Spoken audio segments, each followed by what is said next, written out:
谁懂啊，家人们，尿裤子啦！开玩笑的啊，那个是滴胶一整杯从桌子上掉在我的凳子上了，还好没掉我身上。做滴胶的时候，记得身上一定要穿破烂一点的衣服，别穿太好的，然后再围个围裙之类的，会比较安全一些，因为它肯定会崩得到处都是。今天这个摩天轮啊，是一个新模具，给你闪一眼它的价格。哇塞，太好看了，一点气泡都没有。我不是家里又有猫又有狗吗？就经常会有人问我说，滴胶的东西上面会不会沾上猫毛跟狗毛？狗毛还好说，比较清晰可见，看见能把它挑出来。但是猫毛真的是不太容易察觉，因为它特别细，有时候检查好几遍都看不出来。所以我都是尽量不让猫进到我这个操作的房间里面来的。看到前面这两个兔耳朵了吗？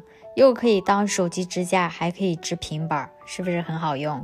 哦，对了，今天用的这个卓大王它还是一个隐藏款呢，整体的风格就是可可爱爱、奶奶夫妇。